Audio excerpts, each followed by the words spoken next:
യോഗ മാർഗങ്ങൾ പലതുണ്ടല്ലോ. ഇപ്പോൾ നമ്മൾ സാധാരണ യോഗ എന്ന് പറയുമ്പോൾ അഷ്ടാംഗ യോഗയെ കുറിച്ചാണ് നമ്മൾ ഉദ്ദേശിക്കുന്നത്. ഈ അഷ്ടാംഗ യോഗയുടെ മാർഗത്തിലൂടെ മാത്രമാണോ ഒരാൾക്ക് യോഗം നേടാൻ കഴിയുക? അല്ലെങ്കിൽ ബോധോദയം സിദ്ധിക്കാൻ, മോക്ഷം പ്രാപിക്കാൻ മറ്റ് മാർഗങ്ങളുണ്ടോ? ഈ യോഗയുടെ മാർഗം മാത്രമാണോ ഉള്ളത്? മോക്ഷ സാധ്യത്തിനായിട്ട് അല്ലെങ്കിൽ നിർവ്വാണം പ്രാപിക്കാനായിട്ട്, ബോധോദയം ലഭിക്കാനായിട്ട് ഒരു മാർഗമല്ല. ഭാരതീയ ശാസ്ത്രപ്രകാരം അല്ലെങ്കിൽ സമ്പ്രദായ പ്രകാരം പല മാർഗത്തിൽ നമുക്ക് യോഗം സിദ്ധിക്കാവുന്നതാണ്. പ്രധാനമായിട്ടും ഭക്തി മാർഗത്തിലൂടെ ആളുകൾക്ക് ഈശ്വര സാക്ഷാത്കാരം നേടാവുന്നതാണ്. അതുപോലെ ജ്ഞാനമാർഗമുണ്ട്, ക്രിയാമാർഗം, കർമ്മമാർഗമുണ്ട്, യോഗമാർഗമുണ്ട്. ഇതൊന്നും അല്ലാതെ യോഗം നേടിയ ഒരു ഗുരുവിൽ നിന്ന് നമുക്ക് നേരിട്ട് ശക്തി പാദത്തിലൂടെ നമുക്ക് യോഗം നേടാൻ കഴിയും. ചില ഔഷധ പ്രയോഗങ്ങളിലൂടെ യോഗം നേടാൻ കഴിയും. ഇങ്ങനെ പല മാർഗത്തിലൂടെ ഈ ഒരേ ലക്ഷ്യത്തിൽ എത്തിച്ചേരാൻ നമുക്ക് പറ്റും. അപ്പൊ അതിൽ ആദ്യത്തെ മാർഗമാണ് ഭക്തി മാർഗം എന്ന് പറയുന്നത്. ഓരോ ആളുകളുടെയും മനസ്ഥിതി, മനസ്സിന്റെ ഘടനയ്ക്കനുസരിച്ചാണ് ഓരോരോ മാർഗങ്ങൾ തിരഞ്ഞെടുക്കപ്പെടുന്നത്. അതായത് മനസ്സിന്റെ വ്യക്തികൾ പല തരത്തിലുള്ള മാനസിക ഘടന ഉള്ള ആളുകളായതുകൊണ്ട് എല്ലാ തരത്തിലുള്ള വ്യക്തികൾക്കും അനുയോജ്യമായ ഒരു മാർഗമല്ല. ഓരോ മാനസിക ഘടനയ്ക്കും അനുയോജ്യമായ ഓരോ മാർഗം. ഇപ്പോൾ ചില ആളുകൾക്ക് സമർപ്പിക്കാൻ കഴിയും, പൂർണ്ണമായിട്ടും തന്നെ മറ്റൊരാൾക്ക് മറ്റൊരു ശക്തിയുടെ മുന്നിൽ സമർപ്പിക്കാൻ കഴിയും. ഈശ്വര സങ്കല്പത്തിന്റെ മുന്നിൽ, അത് കല്ലാവട്ടെ, മരമാവട്ടെ, കൃഷ്ണനാവട്ടെ, ശിവനാവട്ടെ, യേശു ആവട്ടെ, അങ്ങനെ ഏതൊരു സങ്കല്പത്തിന് മുന്നിലും പരിപൂർണമായി സമർപ്പിക്കാൻ കഴിയുന്ന മനസ്സുള്ളവർക്കാണ് ഭക്തിയോഗം. അപ്പോ ഈശ്വരങ്കൽ തൻ്റെ ആരാധന മൂർത്തിക്ക് മുന്നിൽ തന്നെ മുഴുവനായി സമർപ്പിക്കുമ്പോൾ യഥാർത്ഥത്തിൽ നമ്മളുടെ ഈഗോ അവിടെ മാറ്റി നിർത്തപ്പെടുകയാണ്, ഈഗോ കുറയുകയാണ് ചെയ്യുന്നത്. അപ്പോൾ ഈശ്വരൻ തന്നെയാണ് സർവവും, ഞാനില്ല അവിടെ, ഞാനിങ്ങനെ കുറഞ്ഞു നിൽക്കുകയും ഈശ്വരൻ നമ്മിൽ കൂടുതൽ, ഈശ്വരീയത നമ്മിൽ കൂടുതൽ പ്രകടമാവുകയും ചെയ്യുകയാണ്. ഈഗോ കുറഞ്ഞു വരികയാണ്. നമ്മൾ എന്ത് ചെയ്യുന്നതും ഈശ്വരാർപ്പണമായിട്ട്, ഈശ്വര സേവയായിട്ട്, ഈശ്വരന്റെ പ്രീതിക്കായിട്ട് ചെയ്യുന്നു എന്നുള്ള രീതിയിൽ, അല്ലെങ്കിൽ ഈശ്വരന്റെ സങ്കല്പത്തെ ഞാൻ എന്നിലൂടെ നിർവഹിക്കുന്നു എന്നുള്ള രീതിയിൽ ചെയ്യുന്നതാണ് ഭക്തിമാർഗം. എല്ലാം ഈശ്വര സേവ, ഈശ്വരന് പൂർണ്ണമായി സമർപ്പിക്കുന്നു. അങ്ങനെയുള്ള ആ മാർഗത്തിലൂടെയും ആളുകൾക്ക് യോഗം നേടാൻ കഴിയും. ഇപ്പോൾ കബീർദാസ്, ഭക്തമീര, നമ്മളുടെ നാട്ടില് പൂന്താനം, മഹാകവി പൂന്താനമൊക്കെ, ഭക്തകവി പൂന്താനമൊക്കെ നിർവ്വാണം പ്രാപിച്ചത് അത് ഭക്തിയിലൂടെയായിരുന്നു. അളവറ്റ ഭക്തിയാണ്, പരിപൂർണമായ ഭക്തിയിൽ അങ്ങനെ ഈശ്വര സങ്കല്പത്തിൽ മുഴുകിയിട്ട് അതിനെ തന്നെ ഭജിച്ചുകൊണ്ടും ഈശ്വരനെ തന്നെ ഭജിച്ചുകൊണ്ട് ഇരിക്കുന്ന സമയത്ത് നമ്മളുടെ മനസ്സിന്റെ ഇളക്കങ്ങൾ കുറയുകയും ഈശ്വരനിലും മനസ്സ് ഏകാഗ്രതപ്പെടുത്തുമ്പോൾ മറ്റ് ഡിസ്ട്രാക്ഷൻസ് ഒക്കെ കുറയുകയും അങ്ങനെ ഒരു സ്റ്റേജിൽ നമ്മളുടെ ഈഗോ മുഴുവൻ നശിച്ച് ഈശ്വര സാക്ഷാത്കാരം നേടുകയാണ് ചെയ്യുന്നത്. അപ്പോൾ അത് ഭക്തിമാർഗമാണ്. അത് എല്ലാവർക്കും പറ്റുന്നതല്ല. അങ്ങനെ തന്നെ ഏറ്റവും മുഴുവനായി ഈശ്വരന് സമർപ്പിക്കാൻ കഴിയുന്നവർക്കുള്ളതാണ് ഭക്തിമാർഗം. മറ്റൊരു വിഭാഗം ആളുകളുണ്ട്, ജ്ഞാനമാർഗികളാണ്. ബുദ്ധി ഡോമിനേറ്റ് ആയിട്ട് ഇരിക്കുന്ന ആളുകൾ. ഭക്തിമാർഗത്തിൽ ഹൃദയമാണ് കേന്ദ്രം, ജ്ഞാനമാർഗത്തിൽ ബുദ്ധിയാണ്. ബുദ്ധി കൊണ്ട് ചിന്തിക്കുകയാണ്, മനനം ചെയ്യുകയാണ്. ഇത് ഈ പ്രപഞ്ചം എങ്ങനെ ഉണ്ടായി, ഞാൻ ആരാണ്, ഞാൻ എവിടെ നിന്ന് വന്നു, ഇനി എവിടേക്കാണ് പോയിക്കൊണ്ടിരിക്കുന്നത്, ഇതെല്ലാം ഈ ചലിച്ചുകൊണ്ടിരിക്കുന്ന ഈ പ്രപഞ്ചം മുഴുവൻ, അതിൻ്റെ ഗതിവിഗതികൾ എന്താണ്, ഇതിൻ്റെയൊക്കെ കാരണം എന്താണ്, ഇങ്ങനെ ചോദ്യങ്ങൾ മനസ്സിൽ ചോദിക്കുകയും അതിന് ഉത്തരം തേടുകയും ആ ഉത്തരങ്ങളെ മനനം ചെയ്യുകയും ചെയ്യുന്ന ജ്ഞാനമാർഗം എന്ന് പറയും. ജ്ഞാനമാർഗം അറിവിന്റെ മാർഗമാണ്, അത് ബുദ്ധിയുടെ മാർഗമാണ്.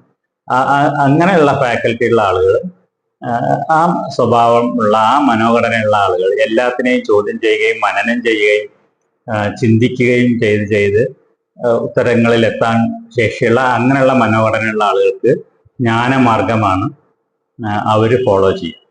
അപ്പോൾ എങ്ങനെ എല്ലാത്തിനെയും ഇതെന്താണ് എന്താണ് എന്താണെന്നുള്ള ചോദ്യത്തിലൂടെ മനനം ചെയ്ത് ഈ ലക്ഷ്യത്തിലെത്താമെന്നാണ് പറയുന്നത്. അത് ജ്ഞാനമാർഗം. മറ്റൊരു മാർഗമുള്ളത് കർമ്മമാർഗമാണ്. എന്നെ പ്രവൃത്തിയിലൂടെ അവർ അത് പ്രവൃത്തിയിലാണ് വിശ്വസിക്കുന്നത്, ഭക്തിയിലല്ല, ജ്ഞാനത്തിലുമല്ല, പ്രവൃത്തിയിലൂടെ, സേവനത്തിലൂടെ, മറ്റുള്ളവർക്ക് സഹായം ചെയ്യുന്നതിലൂടെ പ്രവർത്തിച്ചിട്ട് അതൊക്കെ ഈഗോ അങ്ങോട്ട് മാറ്റി നിർത്തിയിട്ട് ഈ കർമ്മത്തിന് ഞാൻ ആളല്ല, ഞാനല്ലത് ചെയ്യുന്നത്, ഇത് എന്നിലൂടെ ഈ കർമ്മം നിർവഹിക്കപ്പെടുന്നു എന്നുള്ള ഭാവത്തിൽ അങ്ങനെ കർമ്മത്തിൽ മുഴുകുകയാണ്. അവിടെ ഈ ഈഗോയെ മാറ്റി നിർത്തുക തന്നെയാണ്. ഈഗോയെ നമ്മൾ ലഘൂകരിച്ച് വരിക തന്നെയാണ് അവിടെ. അപ്പോൾ പ്രവൃത്തിയിലൂടെ കർമ്മമാർഗത്തിലൂടെയും ഈശ്വര സാക്ഷാത്കാരം ലഭിക്കുമെന്നാണ്, യോഗം ലഭിക്കുമെന്നാണ് നമ്മളുടെ തത്വശാസ്ത്രങ്ങൾ പറയുന്നത്. പിന്നെ ഉള്ളതാണ് യോഗമാർഗം. അതാണ് ഈ അഷ്ടാംഗ യോഗ എന്നൊക്കെ പറയുന്നത്, അല്ലെങ്കിൽ ക്രിയായോഗ, അഷ്ടാംഗ യോഗ എന്നൊക്കെ പറയുന്നത്.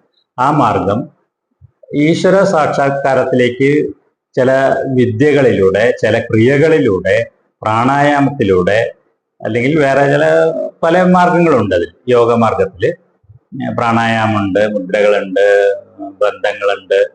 അങ്ങനെ ക്രിയകളിലൂടെ ഒരു പ്രവൃത്തി ചെയ്തുകൊണ്ട്, നമ്മളൊരു പ്രത്യേക ടെക്നിക്ക് ഉപയോഗിച്ചുകൊണ്ട് പടിപടിയായി നമ്മളുടെ മനസ്സിനെ നിശ്ചലമാക്കുകയും ഈഗോയെ ഇല്ലാതാക്കുകയും ചെയ്തിട്ട് ആ ബ്രഹ്മസാക്ഷാത്കാരം നേടാം.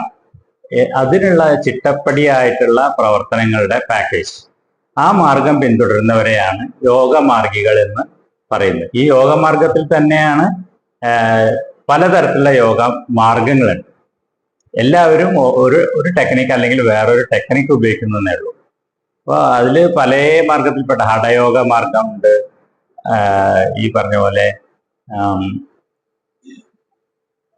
നമ്മൾ ഹംസവിദ്യ, സിദ്ധവിദ്യ, അങ്ങനെയൊക്കെയുള്ള വാസിയോഗ, ശരയോഗ, എണ്ണിയാലൊടുങ്ങാത്ത അത്രയും ക്രിയാമാർഗങ്ങൾ നിലവിലുണ്ട്. അതൊക്കെ എന്താ വെച്ചാൽ ഉപയോഗിക്കുന്ന ടെക്നിക്കിൽ, ഈ ഈശ്വര സാക്ഷാത്കാരം നേടാൻ വേണ്ടിയിട്ട് ഉപയോഗിക്കുന്ന ടെക്നിക്കിൽ മാത്രമാണ് ഈ യോഗമാർഗങ്ങളിൽ വ്യത്യാസമുള്ളത്. അത് കഴിഞ്ഞാൽ അപ്പൊ യോഗമാർഗത്തിലൂടെയും നമുക്ക് യോഗം നേടാൻ കഴിയും. ഇപ്പൊ 4 ഭക്തിയോഗ, ജ്ഞാനയോഗ, കർമ്മയോഗ, യോഗമാർഗം 4 ഇനി ഇതൊന്നുമല്ലാതെ അപ്പോൾ ഈ അഷ്ടാംഗ യോഗയൊക്കെ വരുന്നത് ഈ ഭാഗത്താണ്. രാജയോഗ, അഷ്ടാംഗ യോഗ യോഗമാർഗത്തിലാണ്. ഇതല്ലാതെ ഈ യോഗം സിദ്ധിച്ച ഒരാൾക്ക് അല്ലെങ്കിൽ ഒരു ഗുരുവിന് അദ്ദേഹത്തിന്റെ ആ ഊർജത്തിന്റെ സ്വാധീനം കൊണ്ട്, അല്ലെങ്കിൽ അത് നമ്മളിലേക്ക് പകർന്നിട്ട് നമുക്ക് ആ ഈശ്വരനെ സാക്ഷാത്കരിക്കാൻ കഴിയുമെന്നാണ് പറയുന്നത്. ആ ശക്തി പകരുന്നതിലൂടെ. അപ്പൊ അവരുടെ അങ്ങനത്തെ ഗുരുക്കന്മാരുടെ സ്പർശത്തിലൂടെ ഈ ശിഷ്യനിൽ ബോധോദയം ഉണ്ടാക്കാൻ കഴിയും, ഈ കുണ്ടലിനിയെ ഉണർത്താൻ കഴിയുമെന്നാണ് പറയുന്നത്. അതിനെ ശക്തിപാദ യോഗ എന്നാണ്, ശക്തിപാദം എന്നാണ് ആ മാർഗത്തെ പറയുന്നത്. ശക്തി തന്നെയാണ്, ഗുരുവിൽ നിന്ന് ആ ശക്തി നമ്മളിലേക്ക് പകർന്നിട്ടാണ് നമ്മളിൽ അനുകൂലമായ മാറ്റങ്ങൾ ഉണ്ടാക്കിയെടുക്കുന്നത്, നമ്മളുടെ ഈഗോയെ നശിപ്പിക്കുന്നത്, നമ്മളുടെ ഉള്ളിൽ ഈശ്വരീയ ചൈതന്യം നിറയ്ക്കുന്നത് ഗുരുവിന്റെ നേരിട്ടുള്ള ശക്തി പകരലിലൂടെയാണ്. ഇതൊന്നും അല്ലാത്ത വേറൊരു മാർഗമുണ്ട്, ഔഷധപ്രയോഗങ്ങൾ. ഔഷധപ്രയോഗങ്ങളിലൂടെയും ഒരാൾക്ക് യോഗം നേടാൻ കഴിയും. ചില വളരെ രഹസ്യാത്മകമായ ചില ഔഷധക്കൂട്ടിലൂടെ, ആ ഔഷധങ്ങൾ സേവിക്കുന്നതിലൂടെ നമ്മളുടെ മനസ്സിനെ ഈ ചിത്തവൃത്തി നിരോധം സംഭവിച്ച, അല്ലെങ്കിൽ നമ്മളെ കുണ്ടലിനിയെ ഉണർത്താൻ കഴിയുമെന്ന് വിശ്വസിക്കപ്പെടുന്നു. നാഗാർജുന എന്ന യോഗിവര്യൻ, അദ്ദേഹം ഈ തരത്തില് ഔഷധ പ്രയോഗത്തിലൂടെ ഈ ബോധോദയം സിദ്ധിച്ച മഹാനാണ് എന്നാണ് പറയപ്പെടുന്നത്. ഇതൊന്നുമല്ലാതെയും ഈ മാർഗങ്ങളൊന്നും സ്വീകരിക്കാതെ സ്വാഭാവികമായി തന്നെ ജന്മം കൊണ്ട് തന്നെ യോഗം സിദ്ധിക്കുന്നവരുണ്ട്.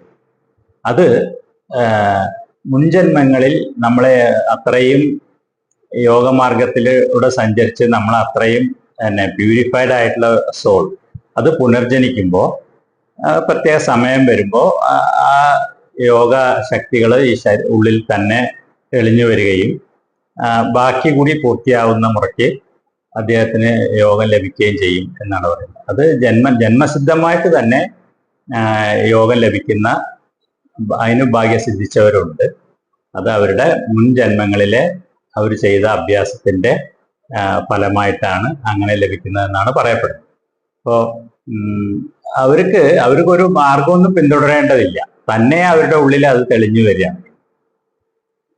അമൃതാനന്ദമയ്യെ പോലുള്ള ആളുകൾ അവർക്കൊക്കെ ജന്മസിദ്ധമായിട്ട് തന്നെ ഈ മുക്തി ലഭിച്ചവരാണ്, അല്ലെങ്കിൽ സാക്ഷാത്കാരം ലഭിച്ചവരാണ്.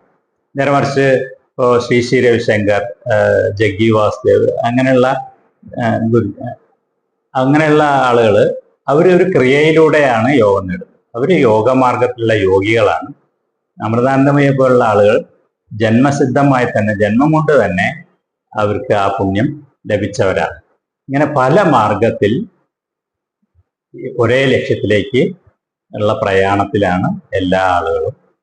ഇത് അവനവന്റെ മനോഘടനയ്ക്ക് അനുസരിച്ച് ഏറ്റവും അനുയോജ്യമായ ഒരു യോഗമാർഗം കണ്ടെത്തി പിന്തുടരുക എന്നതാണ് നമ്മളുടെ മുന്നിലുള്ള ഒരേ ഒരു വഴി.